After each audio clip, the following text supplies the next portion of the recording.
Well, we are here, the eve of SEC Championship game tomorrow. CBS will have the call from Atlanta, Mercedes-Benz Stadium, Bama, Georgia for conference supremacy, college football playoff implications, Heisman implications, everything on the line. But you're rocking and rolling right now with the number one forum, the number one show, number one ticket for all things Crimson Tide football news. That being, in my own words, yours truly, Stephen M. Smith, Touchdown Alabama Magazine. Welcome in, people, to your show, your platform, your channel, your space to talk your favorite program, that being the University of Alabama. We're bringing you the show from the magic city of Birmingham, streaming to you the show on YouTube. Speaking of a channel, go ahead right now, drop that thumbs up, give a like on the show, hit that subscribe button, get all of your friends to subscribe, turn on all of those notifications, hit that little bell so that way you can have all of your news, notes, alerts, entertainment on your favorite program, that being the Crimson Tide. We also got you covered on Facebook and Twitter as well, streaming to you the show. And we got a lot to get into, baby. Jam-packed show. We got two awesome guests. We're going to have Brad Edwards, former ESPN analyst, author of the book Dynasty by the Numbers. He's coming on to talk the Alabama-Georgia matchup and what he sees. We'll also have Justin Smith, the lead scouting and recruiting analyst for TDA, to give us the recruiting lowdown and how big this game is in terms of the recruiting trail for Nick Saban in Alabama. But most importantly, we want to hear from you tonight. Blow the phone lines up. We want the passion, the calls, the insight, the energy coming from you guys.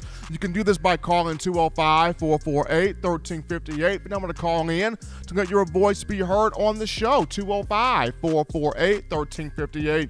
And one more time, 205-448-1358. The daily super chat go, $75. Daily super chat go right there. Appreciate the love coming from all of you. But we get into now topic number one here on tonight's conversation, looking at this Alabama-Georgia game. And all week long, the conversation has been, this is Georgia's SEC championship, right? I mean, Alabama, no way Alabama beats Georgia. There's no way possible the Crimson Tide pulls this game out. No, Georgia's too good. They're too dominant. They're too stacked. They're too elite. This is Kirby Smart's best team.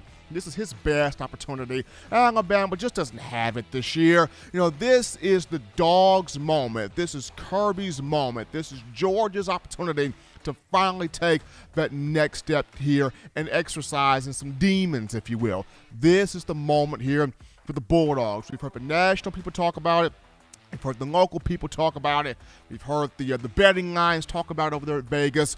But despite all of these conversations, to me, I feel like even with everything trending toward Georgia and Alabama being the underdog, I think Alabama still holds all the cards in this matchup. And I know just hearing that, people would go, really? Does Alabama truly hold all the cards? Even from an underdog perspective, even from a team that, you know, is expected to lose to Georgia by 7 points, you think that Alabama still holds all the cards? I'm explaining to you why the Crimson Tide still holds all the cards here for this matchup in terms of Coach Saban. So there's a reason why Coach Saban and Alabama, they love playing in Atlanta. Whether it's Mercedes-Benz Stadium, whether it's the Georgia Dome, there's a reason why Atlanta is referred to as Tuscaloosa East. There's a reason why the Georgia Dome, prior to it being taken, and now Mercedes-Benz Stadium, is referred to as Bryant-Denny East. There's a reason for these things. Alabama plays its best football in Atlanta. Alabama has its most dominant football in Atlanta. Since 2008, the Crimson Tide are 16-1 since 2008 playing games in Atlanta, all time under Nick Saban. 16-1. The only loss, Florida 2008 SEC Championship to Tebow and Urban Meyer. Alabama's a perfect 15-0 in Atlanta since 2009, and this includes 3 wins over Georgia. You discuss the 2012 SEC Championship, the 2018 College Football Playoff National Championship game off the 2017 season, and the 2018 SEC Championship game. There is just something about Atlanta. There's just something about the Mercedes-Benz Stadium. Alabama gets charged up and ready to play in this venue. The Crimson Tide have more success in the venue than the Atlanta Falcons do. I mean, let's just be honest. They've won more in the venue built for the Atlanta Falcons than the darn Falcons. So there's a reason as to why Alabama holds all the cards here. And here's another reason. I think Georgia, Kirby Smart is under intense pressure to win this game. And you look at the point spread, Georgia 6.5. The money line, Georgia minus 260. Every national pundit, this is Kirby's time, Kirby's time, Kirby's time, Kirby's moment, Kirby's moment. Student is about to vanquish the teacher. Student is about to, the pupil is about to beat the instructor. This is Kirby's time. He sat 9 years under Nick Saban, from 2007 to 2015. He's picked up something to finally take care of Saban. He's picked up something to finally get this win. He's picked up something to put his team over the top and be able to get a big victory here. And on top of this, you've looked at the whole season. It's been Georgia's the most dominant. Georgia's the most consistent. Georgia's the most marquee. Georgia has been the most steady. Georgia has just taken teams down this season. And no offense to the Georgia Bulldogs, they have. They've had a great season. They've had a great team, a tremendous defense. They deserve all of the accolades they have gotten because, yes, most definitely they have been the most consistent. They have been the most dominant. They have been the most steady. I'm just saying here in this matchup, there's a lot of pressure on Kirby Smart because if he doesn't win this one, with what is his best team he's had since he's been in Athens, and with a lot of people considering this Alabama team being a down team, being a rebuild team, not being a championship team, if Kirby Smart does not win this one, you're looking at, does he ever win one? Will he ever win one? Is winning one even in the cards for him? So that's intense pressure on Smart, and we could see a Georgia team come out of the game a little bit tight here because they've never been used to all of the attention on them. It's never been used to all the pressure on them. It's never been used to all the expectation being on them from all facets, right? As opposed to Alabama, there is little to no pressure on Coach Saban whatsoever because people are expecting Coach Saban to lose. People are expecting Alabama to lose. Very few people see Alabama winning this football game. So this allows Coach Saban and his guys to come out loose, to come out hitting, to come out fired up, to come out motivated because it's kind of that us against the world. Like nobody believes, Bama's going to win, this football game. USA Today's Dan Wolken came out with a tweet earlier today talking about, is anybody going to pick Bama in this game? Is anybody going to choose Bama? Will the game be even close? And this is the same Dan Wolken that in 2015, after the loss to Ole Miss for Alabama, wrote the piece on the dynasty's over. Alabama's dead. Alabama's done. They're not going to come back from this. And, of course, in that season, Alabama was a 1.5-point underdog going into the Georgia game, Sanford Stadium in Athens. And Bama goes in there in the monsoon of rain and gets a 38-10 win over the Dogs. But here comes Wolken again. Is anybody picking Bama? Is this game going to be close by any stretch, by any sense of the imagination? Folks, I'm going to say this. I think Bama still holds all the cards until Georgia shows they can close. Until Kirby Smart and Georgia shows they can close in this game. They can close this game. They can pull a game out. They can pull out a victory. Because remember, 2012, Georgia had the lead in that game at one point in time. Could not finish, could not end it. Bama got the 32-28 victory. You remember the 2018 College Football Playoff National Championship game? Kirby had Nick Saban at gunpoint, held up at gunpoint, and couldn't pull the trigger. The gun jammed. Kirby couldn't pull the trigger. Nick Saban makes one move, switches from Jalen to Tua Tagovailoa, and that ended Kirby Smart right there. I mean, Alabama got the 26-23 win. And then you go back to the 2018 SEC championship game. Kirby's got the lead again, 28-14. Got Saban at gunpoint, got the trigger pulled again, and it's jammed again because Coach Saban goes from Tua to Jalen, and Jalen with a come from behind 35-28 victory. So we've seen this before when Georgia comes out there looking like gangbusters, prepared to play the game, hyped to play the game, ready to play the game, come out the gate strong, but have not been able to close, against Alabama like it needs to. So I feel like this.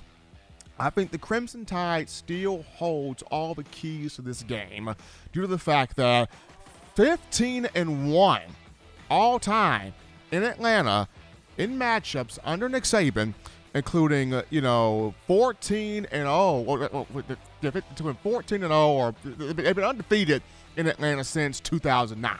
It's something about playing in the stadium, playing in this venue, playing in this environment. Saban's up for it, players up for it. You get the team's best performance out there on the field. And while I've been back and forth kind of wrestling in my mind with this matchup between Alabama and Georgia, I just look at that statistic right there. Crimson Tide does not lose in Atlanta. Crimson Tide does not lose at Mercedes-Benz Stadium. They're in there 9 times out of 10. They're coming out with a win. And I think because of the fact that everybody is, or most of everybody is not taking Alabama, they are going with Georgia in this game. That you got so many people thinking Alabama's going to get blown out. Not going to be a shot to see this game close.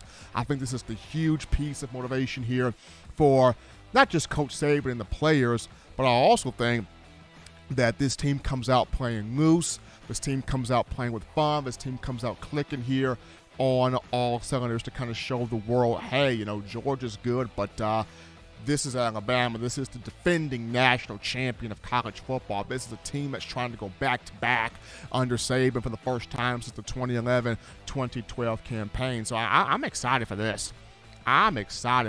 But still think, even as the underdog, Bama holds all those cards there. We go to a break here, folks, on the show. Touch that dial. Just getting started. When we get back, we go into the phone lines to take your calls, your thoughts, your tweets, your chats, your interactions. We get to you, the Tide faithful, after this. You're watching In My Own Words with Stephen M. Smith, brought to you by We Own the Fourth Quarter. Get your 4-finger bling necklace today by visiting weownthefourthquarter.com. Throw them foes up.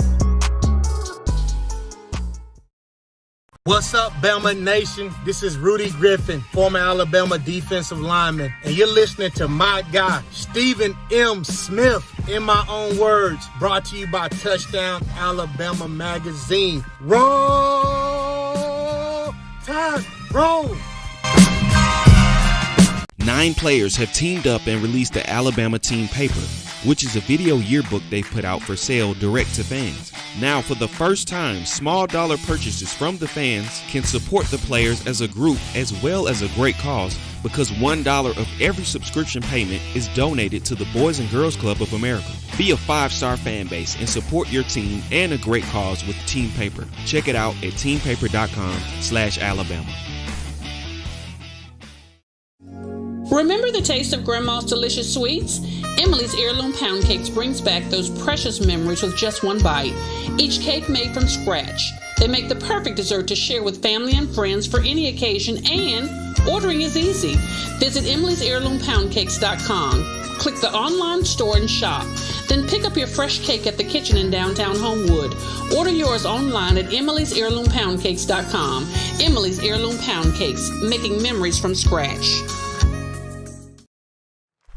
We are back into the action here, folks, from the break of a #1 form for Bama football news. In my own words, yours truly, Stephen M. Smith, Touchdown Alabama Magazine, on the eve of the SEC championship between Bama and Georgia taking place tomorrow in Atlanta, Mercedes-Benz Stadium, CBS will have the call on the game. Got some super chats to get to right now. How about my man 6-0 one time? 6-0 with that $40 donation. The super chats, appreciate the love from him. And then my man William Brown from Iowa comes in here with a 50-piece of $50 donation, showing love. Appreciate William Brown. Then we got my man Bill from New York. Big Bill, he know how to get down with the get down.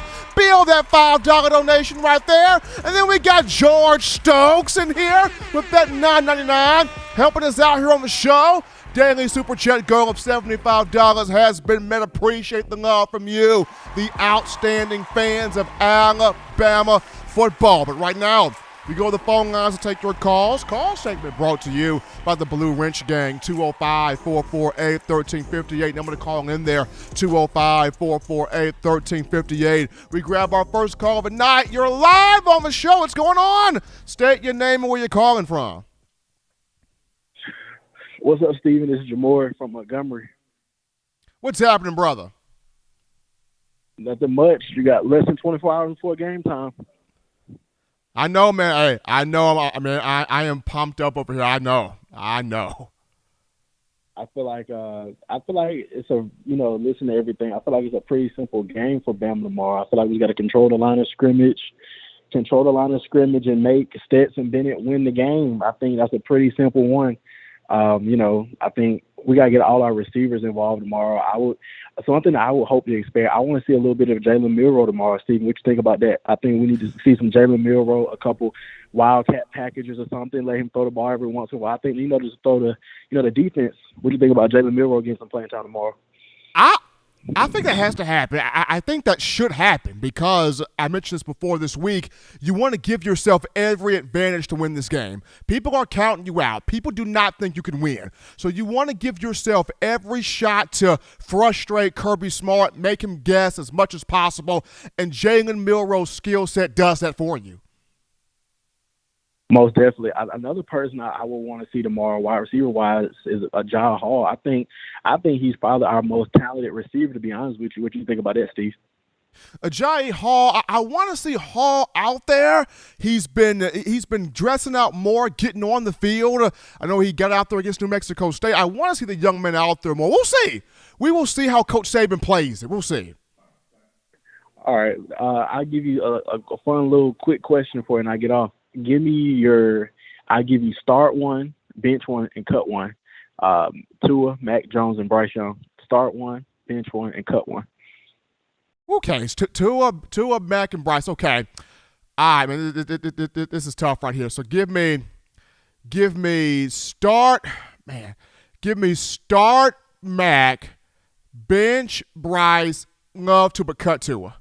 Appreciate that call right there. Love Tua, but cutting Tua right there. It just the injuries, man. If Tua never would have gotten hurt, the awards and the big-time passing statistics Tua would have right now. We appreciate that call. We grab this call here. You're live on the show tonight. What's going on? How we feeling? State your name and where you calling from. Hey, Kyle, hey, Steven, this is Kyle. I got messed up right there. How you doing? Doing great, Kyle. Doing fantastic in yourself. I'm doing good, man. Hey, look, ain't nobody worried about Stetson Bennett. Ain't nobody worried about his little 5'9" self. Ain't nobody worried about him. We ain't worried about Georgia's offense. We got Dallas Turner. We got Will Anderson. We got Fedarian Mathis. They fitting to swarm that little fella up and make him pack his bags and go back to Pierce County, Georgia. You understand what I'm telling you? Kyle, I hear you, Kyle. I got you right here, Kyle. We got you. Yeah, we ain't worried about Stetson Bennett. Yeah, they got Ladd McConkey. They got Jermaine Burton. But if the boy can't get the ball out because Will Anderson is sitting over him, they ain't doing nothing. We ain't worried about Georgia because we Alabama. Roll Tide, baby. That's what I'm talking. What you think about it, Steve? I'm looking forward, Kyle, to this game. I'm getting into it. I'm getting into Atlanta. I just want to see how angry does this defense play, how does this offense play, but appreciate Kyle there for that call. We grab this call here. You're live on the show on a Friday eve of the SEC title game. State your name, where you calling from. Stephen M. It's your boy, Coach Smoot, man. What's going on, brother? I'm ready for this game tomorrow. I am so ready for this game tomorrow. Stephen, 3 quick points, and we win tomorrow. 3 quick points. 1, over-the-top discipline with the safety. Pete Golden has to play to the quarterback's strength. If Stetson Bennett is out there, make Stetson read coverage. Trust the D-line to get pressure. Make them read coverage. Middle linebackers play discipline. Watch for your keys. Pass off the tight end. Don't bail to the swing route or trying to cut off the bubble coming out the backfield. Watch the wheel coming from the backfield. Know your assignment. And if safeties, if DeMarco Helen and Jordan battle, if they can communicate effectively like they did in the second half of last week, in those clutch plays where they were rotating, rolling over, passing off coverage, getting exchanges from the corners at the mesh point, Georgia's offense will not affect our defense. And I honestly believe our defensive line, a 3-4-man front, can get pressure on Stetson. We can force him into dropping his eyes and keeping his head down and trying to scramble out the box and just playing discipline coverage. Give up those 4 or 5 yards, 3 or 4 yards when he scrambles. He's not trying to run nobody over. Yeah, he's shifty, but play discipline. Make sure he crosses the line before you commit. Play your angles. Point number 2, Steven, offensive line. Right side of the line, we can't handicap our offense because one side of the line is not being effective. If we can't get established or get some type of push early, I need to see Bill O'Brien call the screens. I need the bubble routes, the quick screens, to make that offensive line stand up and hesitate for at least a second to open it up. Honestly, Steven, I believe this is the perfect game for Trey Sanders to be the running back. He got the freshest legs right now, and as you saw in Auburn game, he's eager to break one. I think he's been there long enough, though, to be disciplined when he's running the ball. He protects the ball very well when he's running the ball. If B-Rob can be like 75, 80%, give him 8 to 12 carries throughout the game, some tough dive carries on the left or run him to the left, we're going to be straight. I promise you, Steven. And then thirdly, I got an inside source, Steven. Got an inside source, a media guy, inside. Trayshawn Holden and Ja'Cory Brooks have been working at the Z position with first group this week. Jameson Williams has been at the slot. And, of course, Mechie is at the X. You had Mechie and Williamson rotating between the slot and the X. Steven, if we could get a 3-man rotation at that Z position with Bolden, Holden, and Brooks, we can mess up the Georgia defense because those safeties love to key on the outside receivers. They try to take away the outside. They like to force everything inside. If you get Jameson Williamson crossing from inside out or extending from inside crossing the field, making the safety have to do cross formation reads, we are set, Steven. I'm telling you, I believe Bill O'Brien and I believe Pete Golden are going to come in with a game plan. It's all about execution. If these players can stick to it, be disciplined, and execute, this will be a game to remember. We will see a complete Alabama team show up tomorrow. I promise you, Steven. I'm telling you. Mark my words. Georgia is not going to – if they don't have an 18-point lead by half, they're losing. If Georgia does not take advantage of any weaknesses early, if they try to pound it and wear us out, they will not beat us. They cannot out-athlete us. They cannot beat us man-to-man. They're going to have to out-scheme us to beat us, and I don't think they can do that. I don't think Kirby can do that. I think Dan Lannon is relying too much on his defense's athletic ability, being that that secondary really hasn't been tested. So, yeah, they look great. But if you remember that Tennessee game, Steven, Tennessee should have scored the first 3 drives they were out there on that field. You give Alabama 3 drives where guys are catching the ball like Tennessee was, you can't give up 3 straight drives to our offense. We get in that rhythm, it's hard to stop us. But that's all I got to say, Steven. Tomorrow, my score prediction, I believe we pull it off, Steven. I say 41-24. 41-24. I'm telling you, Steven. I'm telling you, I got that feeling, that 2015 Jake Coker move. I feel it, Steven. I'm telling you. I feel like, Steven, I don't know what it is, man. You know, last time I called you like this, last year at LSU, and we went out there. Yeah, they was hurt, but our boys played the most complete game of that season against LSU. So, man, hey, roll tide, Blue Ridge gang, I'm out here, man. I'm on the road to Florida. Got to go down to Tallahassee. I heard Travis Henry was down here. I'm going to try to get him to flip to Alabama. So, y'all pray for me. And y'all be blessed, man. TDA, we out here, roll tide, baby. Senator Hines with the call right there onto the show. 41-24 in favor of Bama. His prediction for tomorrow. We grab this call here. You're live on the show. What's going on? How we feeling? State your name and where you calling from. Hi, Stephen. Bill from New York. What's up, man? Bill, doing great, man. Excited for tomorrow's game. Bama, Georgia. Winner take the SEC, baby. Let's go. Yeah, I'm ready to. Just a couple of observations. First of all, that was a great call by the coach, as usual. Now, what I think about this game, you know, I saw the Wednesday press conference with Coach Saban. He was cool. Man, you had a question. You were great. But, I mean, was that man calm? There was just this sense of still over him, just pure cool.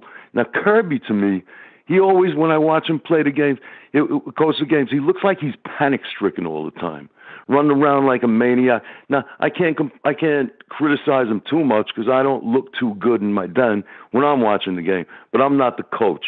But anyway, what I wanted to ask you, like, Georgia's good. I know they're good, but was their offense really ever tested against a solid defense? And even more important, because I was thinking about this, has their highly acclaimed defense ever really been tested by a good offense? Like, I'm not too sure.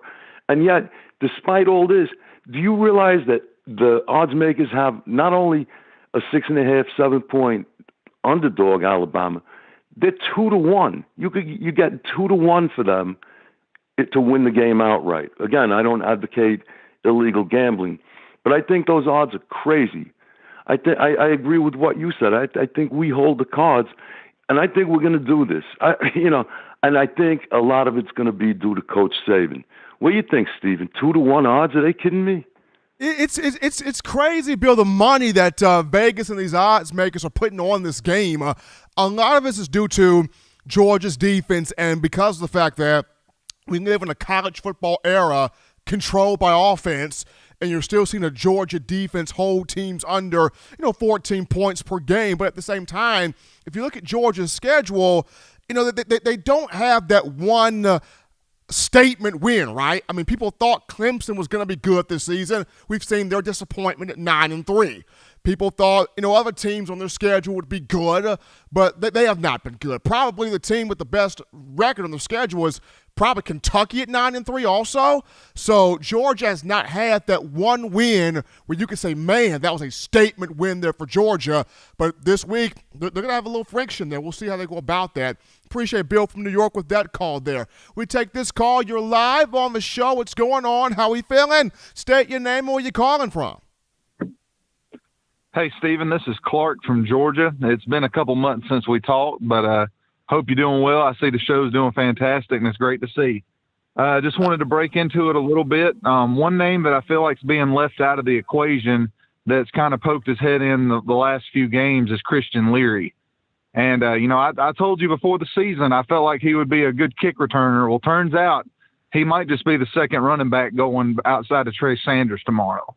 And if that's the case, I think he needs to have about 10 touches, because I think if you get him out in open space and really test the athleticism of that Georgia defense, yeah, they're going to swarm on a few. If Jalen Waddle can get swarmed on, then just about anybody can. So I think getting Christian touches and just allowing Trey to be patient with his running and not feel like it just has to be jamming up the gut every play, I think that puts Bama in a good position to really move the ball and open up the passing game. But a score prediction I'll give is 21-17. I think Georgia may have the lead going into the fourth quarter, and I think Alabama does what they do, and I think they find a way to get it done. Georgia hasn't tasted their own blood the whole year, and they're going to tomorrow. Thank you, Stephen. Appreciate Clark there for that call. 21-17 in favor of Bama, that being his prediction on the show. And I like his thought right there with Trey Sanders and Christian Leary. I want to see Christian Leary get this ball, especially in running back screens. This guy is a 10-5 5-second 100-meter dash runner.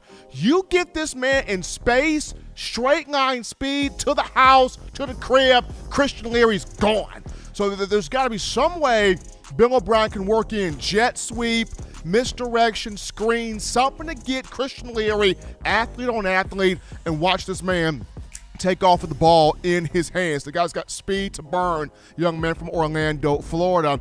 We're going to go to a quick topic here on the show, and this goes to one Bryce Young, who is a finalist for the Manning Award done by the Sugar Bowl Committee. It's in honor of Archie Manning, Peyton Manning, and Eli Manning, the football royalty family right there. But Bryce Young also a finalist for the Davey O'Brien Award. He's a finalist for the Maxwell Award. A big performance Saturday. You can book that man a ticket to New York City because he'll be going for that Heisman Memorial Trophy, trying to become the first Alabama quarterback in the history of the program to take home the coveted Bronze Award. But congrats to Bryce Young on being a finalist for the Manning Award. He's had a tremendous season, over 3,600 passing yards. He's got 40 touchdowns on the year. Guys in the top 10 in almost every major statistical passing category except one, that's completion percentage. But he's only number 11 in that regard. But we go to a break right now, folks. Don't touch that dial. When we get back, we have our 2 Hall of Fame guests. We got Brad Edwards, former ESPN analyst, author of Dynasty by the Numbers, coming on. And we got my man Justin Smith, the lead scouting and recruiting analyst for TDA, to talk how big this SEC championship game is on the recruiting front. Don't touch that dial. We'll be back after this.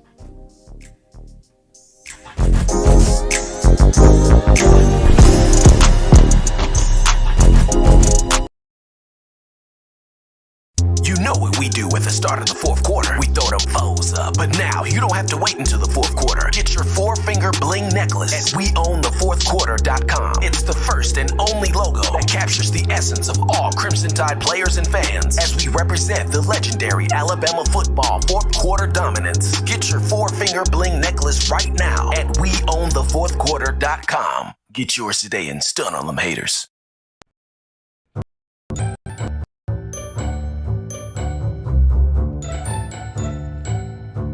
Look at all these great players at Touchdown Alabama magazine. Man, wait till I turn up this year. I'm gonna be on the front cover. But what if Will goes off? Or Joe, DeMarco, Chris, Tim, Christian. Don't wait. Order now at touchdownalabama.com or call 833-483-2624 today. Christian. And we are back into the break, to the action from the break on the number 1 ticket for Crimson Tide football news. In my own words, yours truly, Stephen Smith, Touchdown Alabama magazine. We go now to the In My Own Words hotline. We pick up the first of our 2 Hall of Fame guests, former ESPN analyst, but author of the book Dynasty by the Numbers. We had him on the show before. We bring back my good friend right here, Brad Edwards. Brad, what's going on, man? Steven, I'm just waiting for the big game to kick off. This is fun, and there've been so many of these in the past where it was just a foregone conclusion that Alabama was going to win. It's been a long time since we actually got to discuss a game with open possibilities. So, I mean, look, the team might not be dominant like it has been in recent years, but sometimes it makes the games more fun. It makes the games incredibly interesting. We got Brad Edwards here on the line, a former ESPN analyst, but author of the book Dynasty by the Numbers, breaking down the Crimson Tide's run of national championships under head coach Nick Saban. Brad, so for Kirby Smart here, this is a very intriguing moment for him. This is a monumental moment. He sat under Nick Saban for 9 years, from 2007 to 2015, as a defensive backs coach, defensive coordinator, learned all the tricks and learned all the tricks of the trade and the culture and how to build a winning program. And he's taken that over to Georgia, where the Bulldogs have been successful, but Bulldog fans have been crying out, when is our national championship going to come? We haven't seen one since Herschel Walker did it for us in 1980. How much pressure is truly on Kirby Smart right now to deliver this win for Georgia over Alabama? Yeah, there's been a lot of pressure on him since he got within seconds, downs, whatever you want to call it, 2nd and 26 in his second year as the Georgia head coach. From that point on, there's only been one acceptable result, and that is winning a national championship. It's really the only thing that Georgia didn't accomplish under Mark Richt, was to win a national championship. They had a lot of good teams, maybe not great teams, but they won the SEC.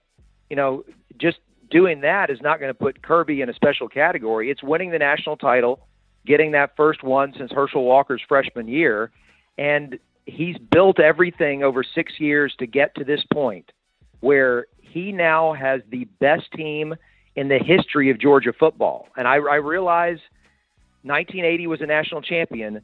This year's team, if they don't win it, they're not going to be remembered the same. But if you look at the scores of the 12 games in 1980 compared to the scores of the 12 games they played so far in 21, this is clearly the best team that Georgia has ever put on the field. And they are playing what is, according to the metrics, the worst Alabama team. And I say worst in air quotes because it's all relative, but the worst Alabama team since 2008. If you can't beat this team, when are you ever going to beat Alabama? Now, I will say this, Stephen. I don't think the pressure is at its highest tomorrow because everyone believes, and I'm on this boat, that, Georgia can lose tomorrow and still get into the playoff. But all the pressure is on him to win the national championship this season. And if he can knock Alabama out tomorrow, then I don't think there's anybody that will be in the playoff that can beat him. I think Alabama and Ohio State are the only two that had enough talent to knock off Georgia. And if neither one is in the playoff, they've already got it won. If you're just tuning into the show on a Friday, in my own words, yours truly, Stephen Smith, Touchdown Alabama magazine. We got Brad Edwards, former ESPN analyst, author of the book Dynasty by the Numbers, breaking down the Crimson Tide's run of championships under Coach Saban, talking about the SEC championship game tomorrow between the Crimson Tide and Bulldogs. Brad, we look at Bryce Young now, and Alabama fans have been wanting to see, could this program ever get its first Heisman Trophy winning quarterback? So many great quarterbacks have come through the University of Alabama, but is this finally the moment where Bama fans see that Heisman come to Tuscaloosa in the form of a quarterback bringing this home? Bryce Young, as a first-year starter, has put up unbelievable numbers, but does he have to have the gaudy numbers tomorrow against Georgia to carry home that coveted bronze honor? I don't think they have to be gaudy. He doesn't have to throw for 400 yards and 4 or 5 touchdowns because everybody understands how good this Georgia defense is. But he's got to have a good game, and Alabama either has to win it or come closer than anybody else has to beating Georgia so far this season. And if those things happen, I think he has a good chance just because I think, look, let's all recognize it's still a long shot for a defensive player to win this award. And the other quarterbacks who seem to be as close as competition are not playing on this final Saturday. And so I think the ball is in his court. Now, it's certainly not all up to him. He's going to have to get some good protection from his offensive line. His receivers are going to have to catch balls when they're thrown on target, et cetera. The offense is going to have to play well around him. But that opportunity is absolutely there for Bryce Young and this Alabama offense, just all around him, guys to pick him up and give him that chance. I kind of hate saying that because I think Will Anderson is just as deserving, of Heisman consideration, but for whatever reason, it just doesn't seem like it's really in the cards for him to have a realistic chance. As we look at now just this game in finite details here, we're joined by Brad Edwards, former ESPN analyst, author of the book Dynasty by the Numbers, breaking down the Crimson Tide's run of national championships under Coach Saban. Brad, what I guess, in my opinion, what would be the X factor in this game to you, and some of the things that you're going to be really keeping your eye on, keeping your focus on in this matchup that could potentially be a classic here? Yeah, so I would say an X factor is going to be Alabama's ability to not go 3 and out very often on offense, because to me, field position is going to be essential in this game. I look at the teams that have been blitzed by Georgia in the first half. When I say blitz, I mean on the scoreboard, how quickly Georgia is able to convert short fields into touchdowns in a game that looked close is suddenly out of hand. So if you're Alabama, number one, you got to avoid the turnovers. And generally, they've been pretty good at that this year. There's only been one game they turned it over more than once. But in my opinion, they need to have 0 tomorrow. But beyond that, they've got to stay out of the 3 and outs because let's just face it, Georgia's punter is better than Alabama's punter. And if they start trading punts, it's just going to ultimately result in Alabama finally getting backed up inside its own 10, and then Georgia's going to be starting a field position in Alabama territory. So I think it's essential that even when they're not scoring, they get first downs. If they can make Georgia start every drive within Georgia's own territory, then I think the Alabama defense is good enough to hold Georgia under 20. And if they can do that, they absolutely have a chance to win this game.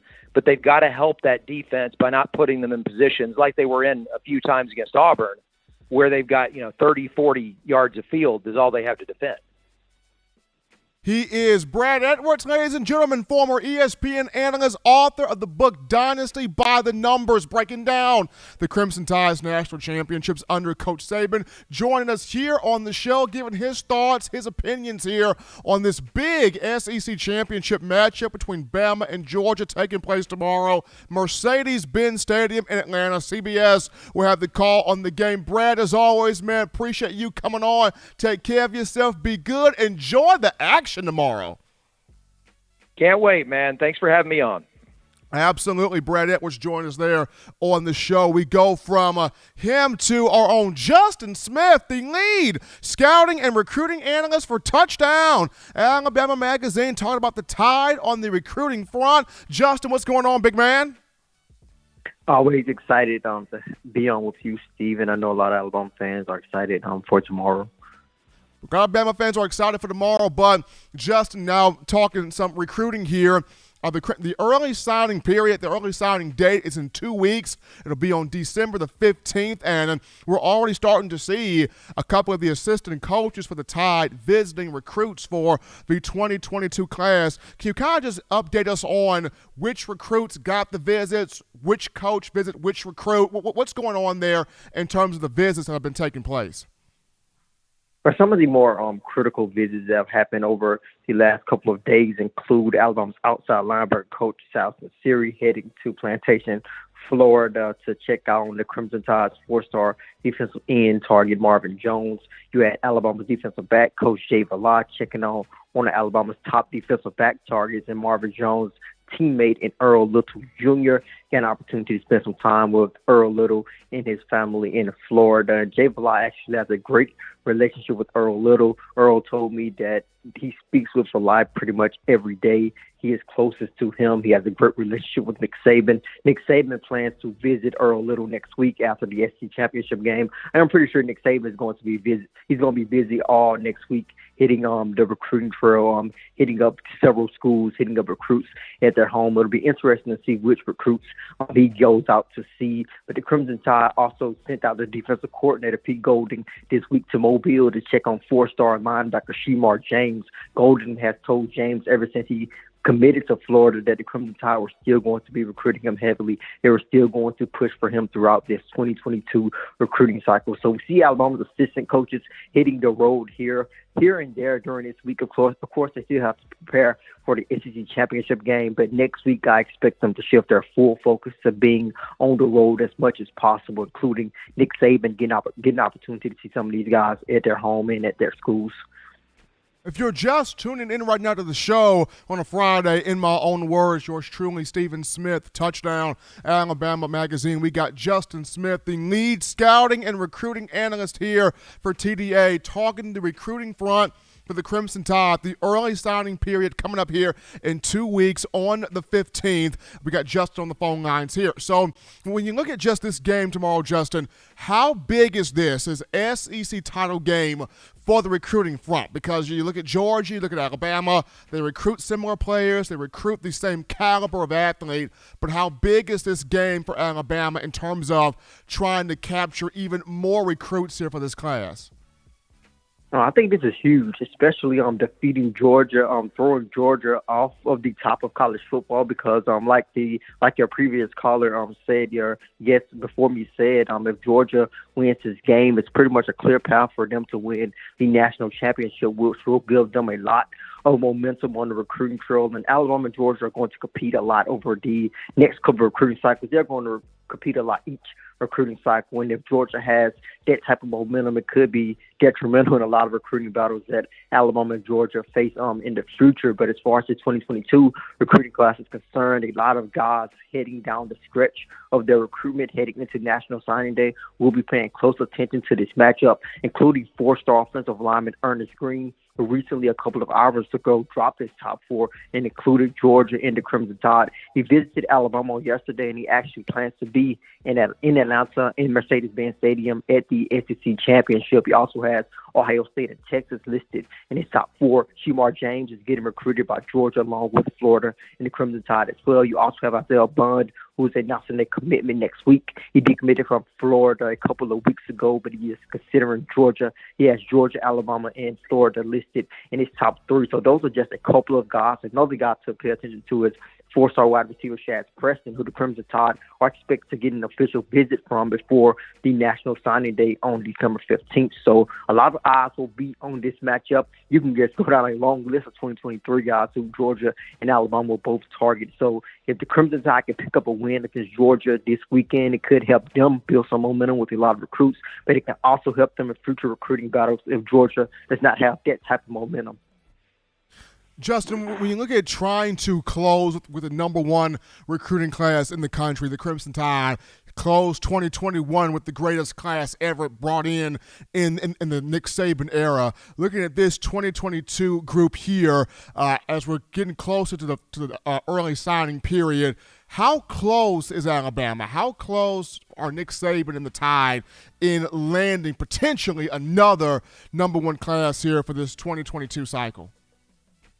I think they definitely have the potential to do so. Just looking at this recruiting class, it is a bit different from a couple of the other recent recruiting classes. Just going back to the 2021 recruiting cycle, Alabama's 2021 class was pretty much put together by now. You pretty much knew who was going to sign. Pretty much everybody was committed to them heading into the early signing period.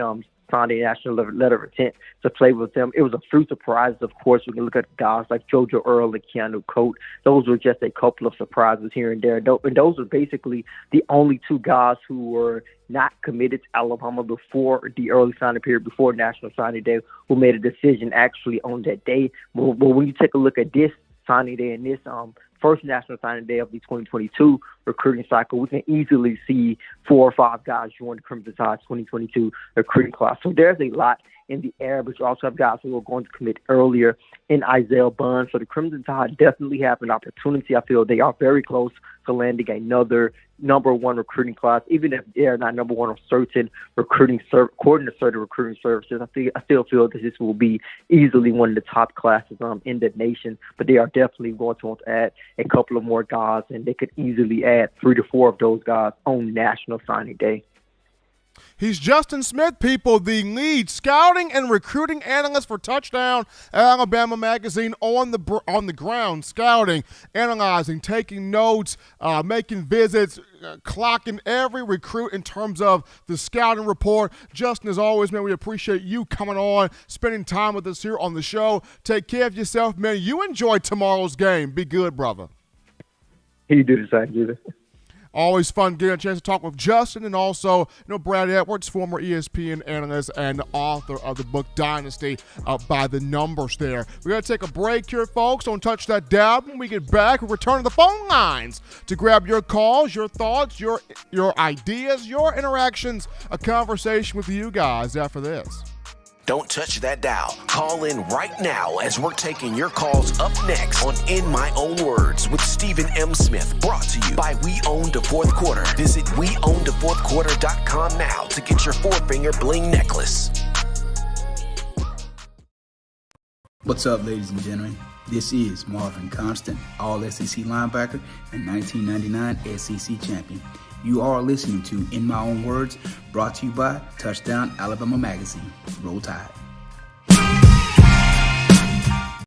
Every sports fan deserves the proper representation. Whitwell Sports introduces to you the Title Towel. Wave that Title Towel in the air like you just don't care in support of Nick Saban and the Alabama Crimson Tide. Only $9.99 and it lasts a lifetime. Head on over to whitwellsports.com and get your Title Towel today. Touchdown Alabama Magazine is Alabama football's premier publication. A subscription to Touchdown Alabama Magazine is the perfect gift for any Alabama fan. For exclusive news and information, recruiting updates, a free annual print magazine, and more, go to touchdownalabama.com and click join. Only $7.95 per month or pay $74.95 for a full year subscription. That's a yearly saving of $20. Go to touchdownalabama.com today and roll Tide.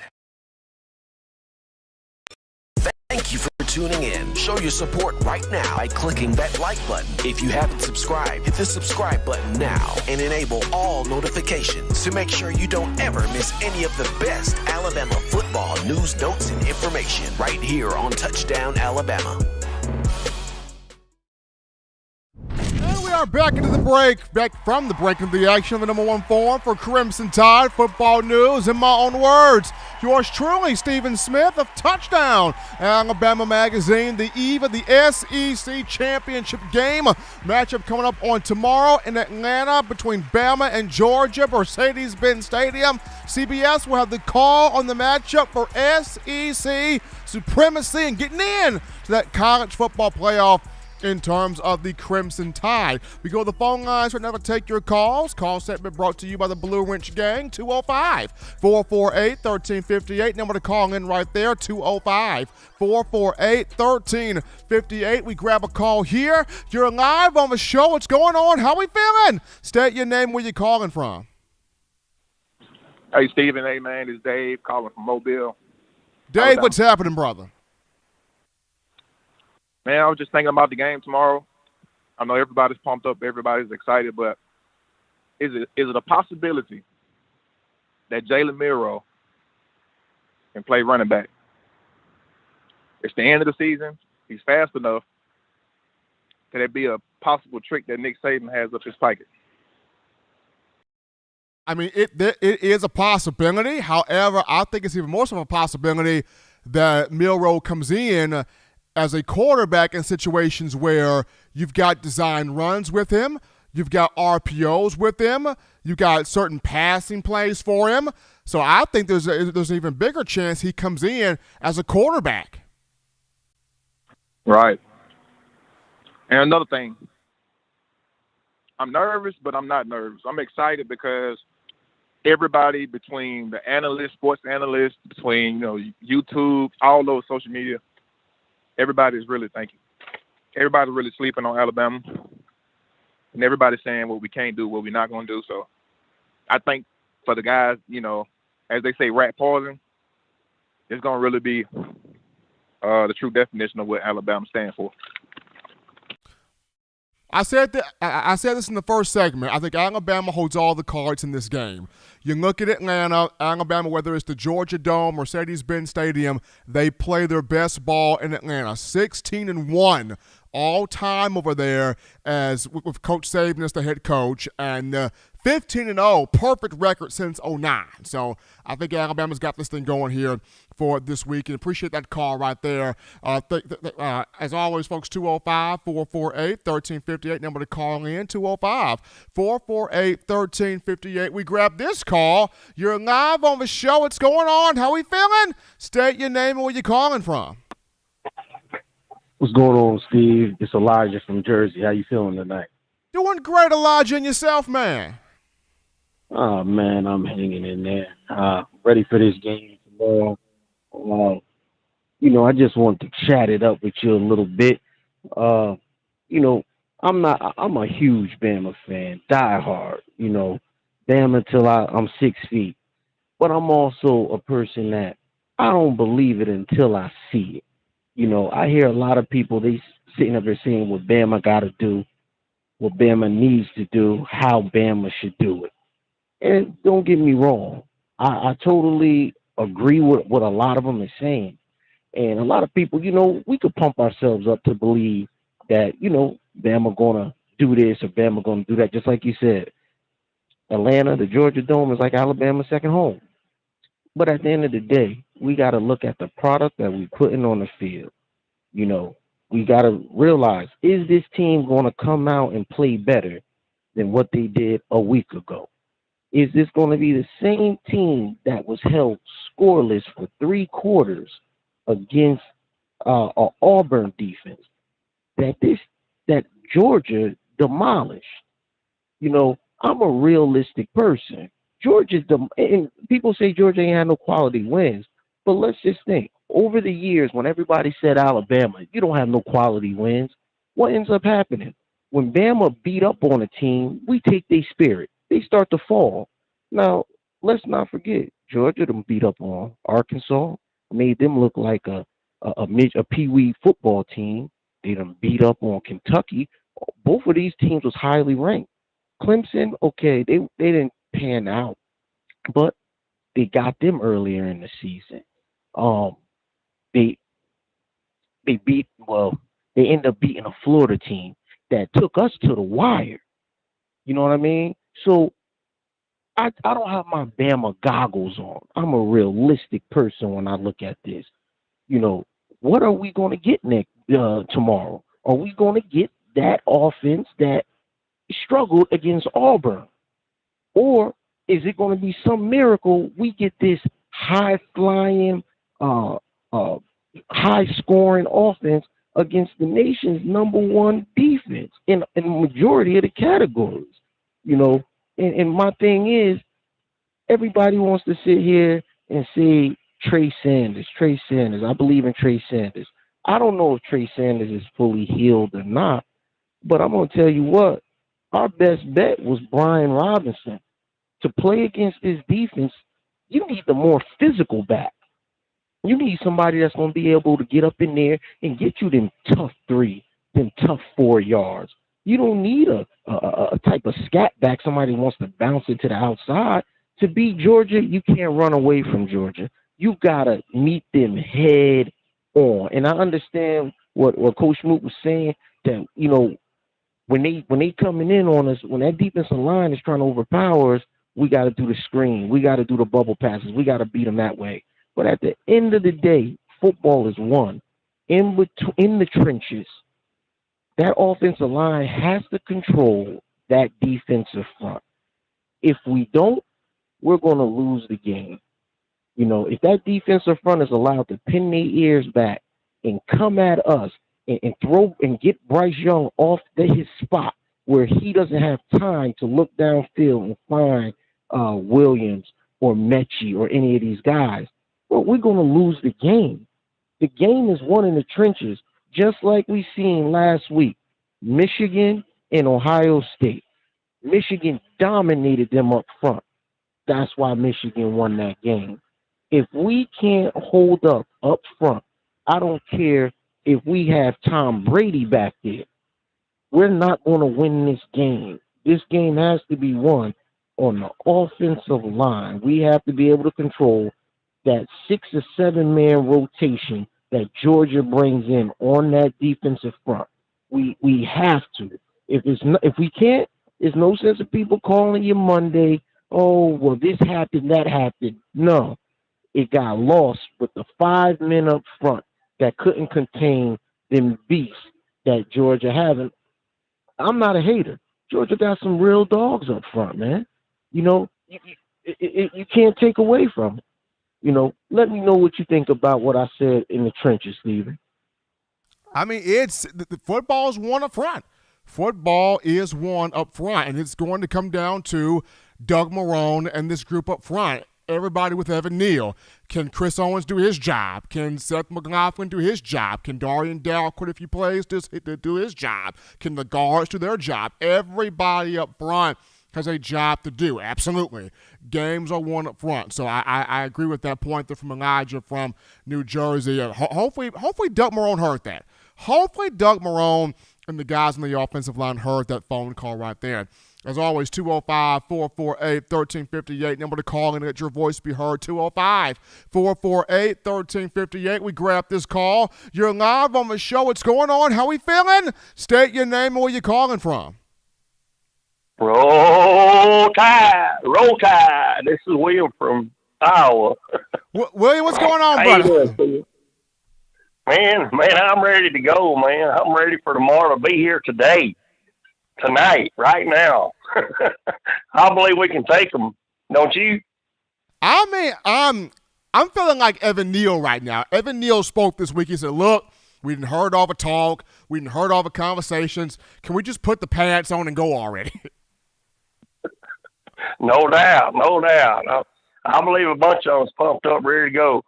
I mean, I seen that there this evening. I watched a little bit of that Daily Wager, and I seen that Georgia, minus 6.5. I don't believe Georgia's going to cover that right there. I don't believe it at all. I believe we're going to go away with it. That's why I wish Sway from down on the bay would call in there and ask you about that. Man, I miss old Sway, man. I wonder what old Sway doing right now. All right, man, I'll get off and let some others come on here. Roll Tide.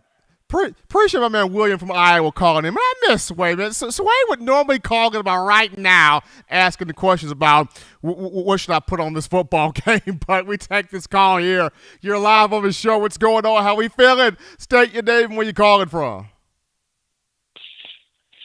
Yes, this is Charlotte Bacon calling from Rome, Georgia. What's on your mind tonight, man? Well, excuse me, I've been a Georgia fan for a real long time, and I'm just so excited for tomorrow. I honestly feel it's going to be our chance. We're going to do a great job, and I just can't wait for us to win this SEC championship, go to a national championship. My papa would be so proud. He was a long-time Georgia fan, and it's been a long time since we won a national championship, and I just think this is our year. I really believe that, and I'm just really looking forward to it. Yeah. Thank you. Appreciate the call right there. I mean, we got Georgia fans crying on the show, really excited about this SEC champ. I mean, I'm just saying, Georgia has not won a national championship since 1980. So you can feel the passion, you can feel the desire, you can feel the hope there, and that Georgia fan right there calling to the show. We grab this call here. You're live on the show. What's going on? How we feeling? State your name and where you calling from. Oh, man. Everything good in there, bro? I'm good. I'm getting shit for a pregnant chick, man. I don't want no. We lost that call, though, unfortunately. We take this call here. You're live on the show. What's going on? State your name and where you're calling from. This is Jared Griffin from Athens, Georgia. Jared, what's happening, man? Man, I can't believe I finally got through here. I've been watching you for about 4 days now, and I've been so hyped about this Alabama game playing Georgia, man. I just want to say Roll Tide. Man, I'm ready. I cannot contain my excitement right now. I really cannot. I like your channel, Touchdown Alabama. I'm gonna subscribe right now. I want to see Roll Tide one more time, and I'm going to pass this call off to somebody else, man. Roll Tide. Appreciate Jared there for that call right there. And him picking up that subscription. Appreciate the love there coming from Jared here on the show. We grab this call here. You're live on the show. What's going on with you tonight? State your name and where you're calling from.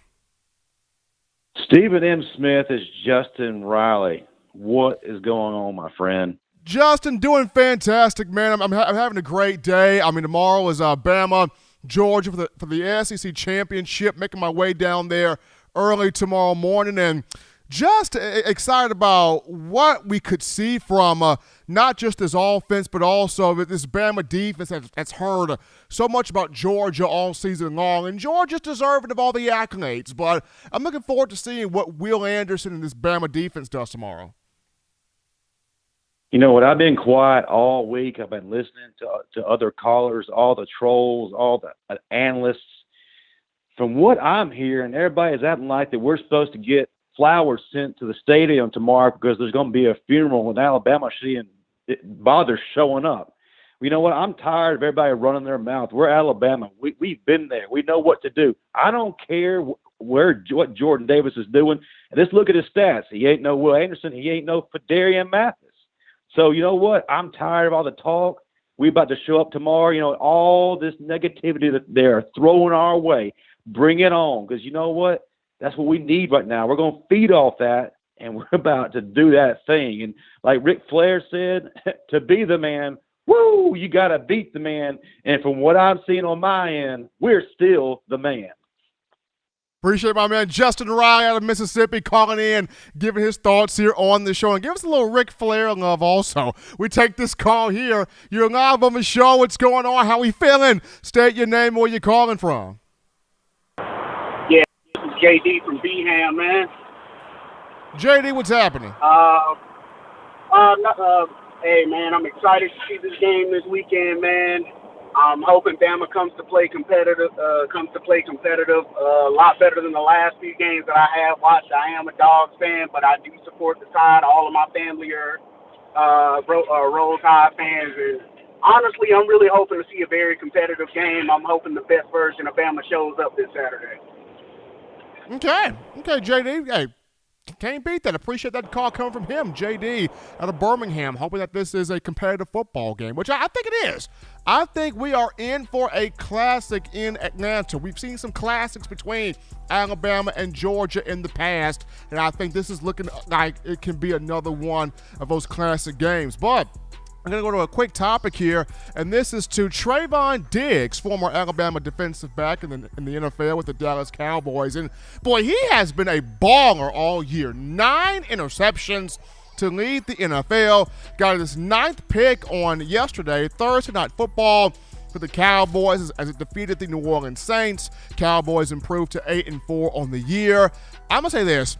If Diggs is not in the running for Defensive Player of the Year, we got a serious problem. If he's not in the running for Defensive Player of the Year, we got an issue. Because for the longest of time, what has been the bugaboo for Dallas? It's been the secondary, the defensive backfield of the Cowboys.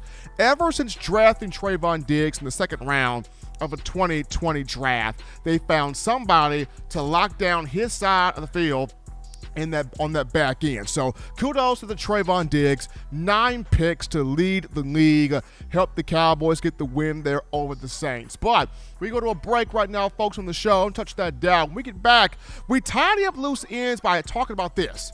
I believe Pete Golding and this Alabama defense is about to have a game for the ages. And I'll explain why after this.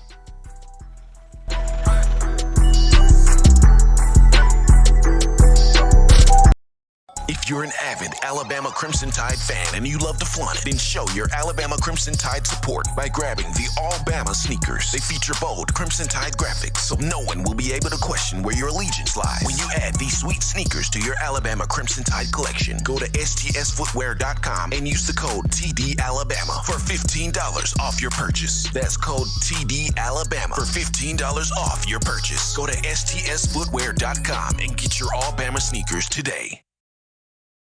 Touchdown Alabama Magazine is Alabama football's premier publication. A subscription to Touchdown Alabama Magazine is the perfect gift for any Alabama fan. For exclusive news and information, recruiting updates, a free annual print magazine, and more, go to touchdownalabama.com and click join. Only $7.95 per month, or pay $74.95 for a full year subscription. That's a yearly saving of $20.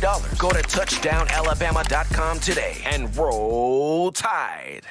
Thank you for tuning in. Show your support right now by clicking that like button. If you haven't subscribed, hit the subscribe button now and enable all notifications to make sure you don't ever miss any of the best Alabama football news, notes, and information right here on Touchdown Alabama. Right, folks, we are rocking and rolling in here from the break of number one form, number one ticket, number one source here for your Crimson Tide football news. In my own words, yours truly, Stephen Smith of Touchdown Alabama Magazine. Appreciate all of you calling in, writing in, chatting in, donating in, making this your channel, your network, your show, your platform, your space to let your voice be heard, your opinions be made known here on the show. And before we get into the final topic of conversation, got to remind you of TDAwear.com. That's TDAwear.com. So for all of you fans still overjoyed with the Crimson Tide's national championship from the 2020 campaign, we want you to check out our championship collection merch. This means you grab you an 18 of them things, folk, hoodie, t-shirt, or sweatshirt, as well as our Got 18 We Do shirts. Designs that feature all 18 championship years on the back. You head on over to TDAwear.com. That's TDAwear.com. You go to the Championship Collections merch tab, and you get you that gear today, showing that support for Coach Saban, the University of Alabama, student athletes, and us here at Touchdown Alabama Magazine. But like I said before the break, I think this matchup right here, this is going to be the game where I think the Alabama defense and Pete Golding has a game for the ages. And I understand what Georgia brings to the table. They have a phenomenal defense, don't get me wrong.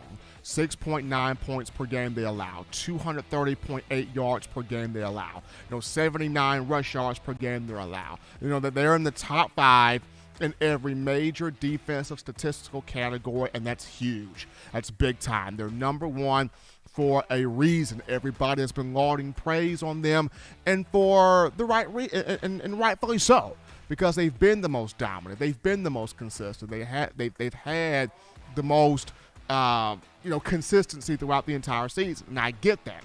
I 100% get that.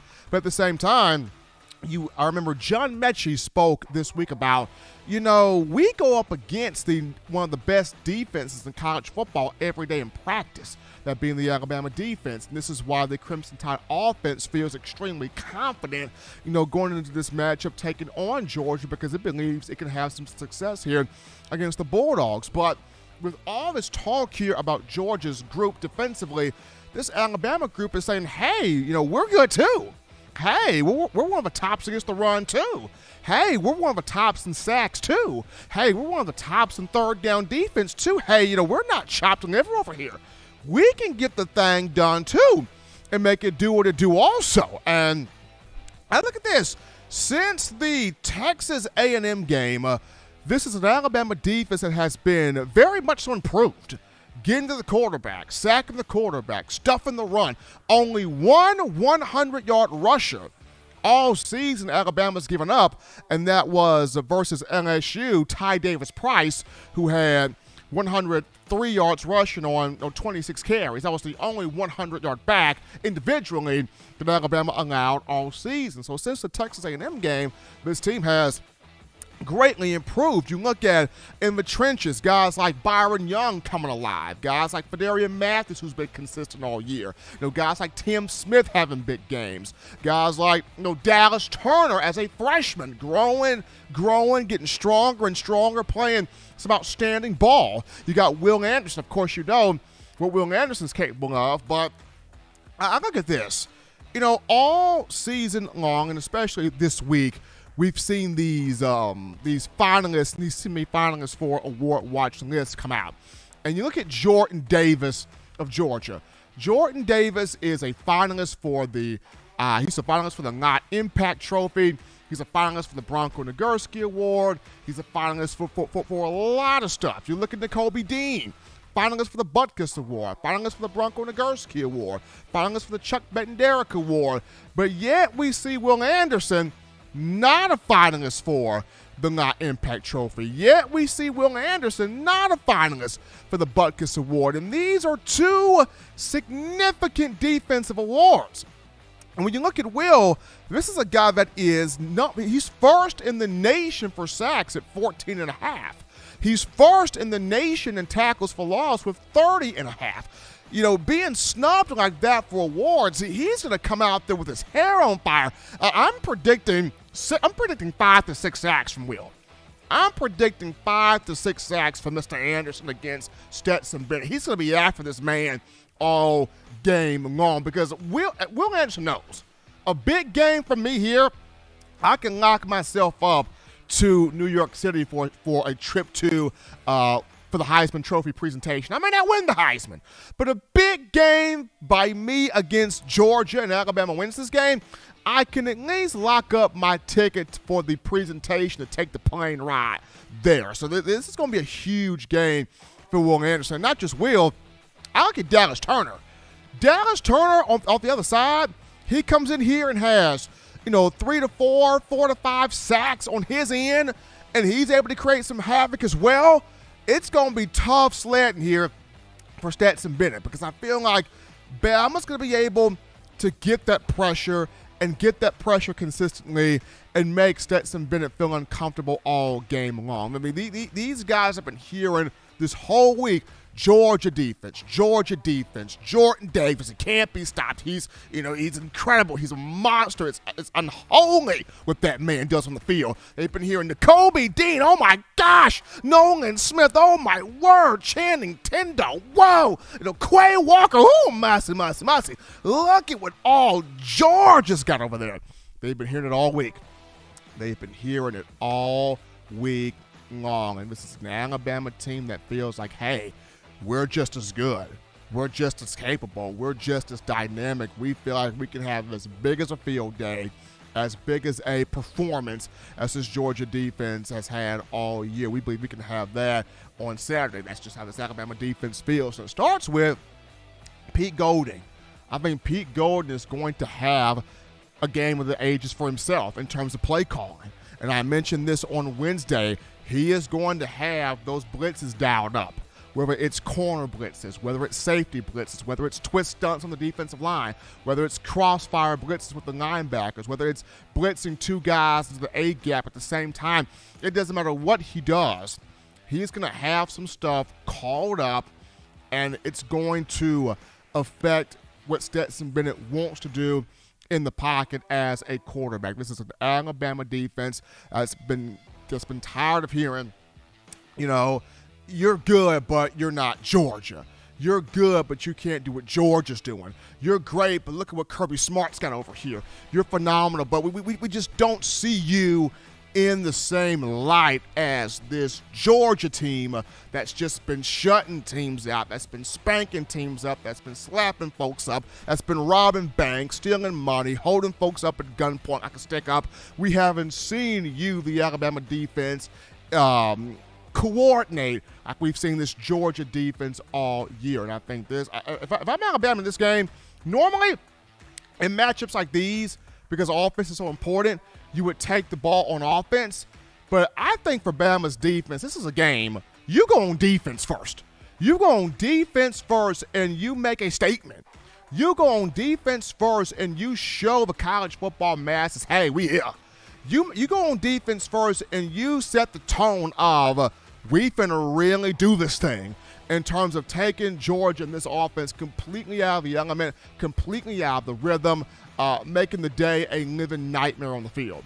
So I think if I'm Alabama in this game, after what you've been hearing all week long and all season long about the defense over there in Athens, if Bama wins this toss, I'm deferring to the second half. I'm putting this defense on the field, and I'm showing the nation, yeah, Georgia's great, but don't you forget, Nick Saban's the head coach of Alabama. Nick Saban's orchestrating this group right here, but that's just my thoughts and my opinions. I think this defense is going to have a game here for the ages. But as always, Tide fans, you can purchase individual copies of Touchdown. Not that. If you want the best in news, notes, and information, there we go, on your favorite program, that being the Crimson Tide. You can get this by accessing the Touchdown Alabama Magazine app. You download the app from the iPhone App Store if you're rocking Team Apple. Google Play Store if you got the Android phone. For your audio listening needs, we got you right here. Check this out. We got you on iTunes or Apple Podcasts, Spotify, Stitcher, Spreaker, Google Play, Overcast.fm, TuneIn Radio, or iHeartRadio. In iHeartRadio, we got you covered right there. As always, Bama fans, you can purchase individual copies of Touchdown Alabama Magazine. Have those sent to your door. That link will be found in the description. If you're also trying to get the print edition, the fresh edition of TDA the magazine, you can do this by going to touchdownalabama.com. You click join, become a member, a subscriber today. And if you're also trying to get the 4-finger bling necklace, 4-finger bling jewelry from our guys at weownthefourthquarter.com, that's weownthefourthquarter.com, that link in the description as well. Be sure to check out the TDA Watch Party tomorrow, 2:30 p.m. Central Time.